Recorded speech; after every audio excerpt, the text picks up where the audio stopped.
നല്ല സിനിമയായിരുന്നു. എല്ലാവരും പെർഫോമൻസ് ഒക്കെ എല്ലാവരും ഇഷ്ടപ്പെട്ടു, നന്നായിരുന്നു. നമുക്ക് പൊതുവെ വില്ലനിസം കാണിച്ചൊരു പ്രത്യേക ഭംഗിയാന്നൊക്കെ പറയാം. അതെ അതെ അതെ അതെ കുറച്ച് ഗ്യാപ്പ് എടുത്തിട്ട് ആള് വന്നു. അതൊക്കെ നമുക്കത് ഇഷ്ടപ്പെട്ടു. ഒരു ഹീറോയിസം ഫീൽ ചെയ്തു ആ വില്ലൻ. ഫീമെയിൽ ഓറിയന്റഡ് അല്ലെങ്കിൽ ഫീമെയിൽ കണ്ടിരിക്കേണ്ട ഒരു മൂവിയാണെന്ന് തോന്നുന്നു. അത് നമുക്ക് ഡെയിലി നടക്കുന്ന ലൈഫിൽ ഫീമെയിൽസിന് കുറച്ചുകൂടെ കണക്ട് ചെയ്യാൻ പറ്റും. അതായത് സിനിമ കണ്ട് ഇറങ്ങിയാലും നമ്മൾ ഓരോരുത്തരെ കാണുമ്പോൾ നമ്മൾ ആ ഒരു കണ്ണിൽ കാണാൻ പറ്റും നമുക്ക്. വിനായകന്റെ നന്നായിരുന്നു. അവരുടെ രണ്ടൊരു കോംബോ വളരെ നന്നായിരുന്നു. അതെ അതെ അതെ. നമുക്കത് ഹീറോ ആരാ വില്ലൻ ആരാന്ന് നമ്മളുടെ ക്വസ്റ്റ്യൻ വരും.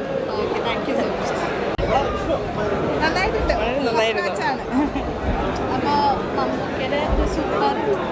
അതെ, മമ്മൂക്കയുടെ ഒരു ഡിഫറെൻ്റ് ആയിട്ടുള്ള ഒരു ക്യാരക്ടറാണ്. നമ്മൾ ഇതുവരെ കാണാത്ത ഒരു നമുക്ക് വില്ലനാ വരുമ്പോ ഭയങ്കര എല്ലാവരും നെറ്റിക്കാറില്ല. അത് ആ ഒരു അനുഭവം ഉണ്ടായോ?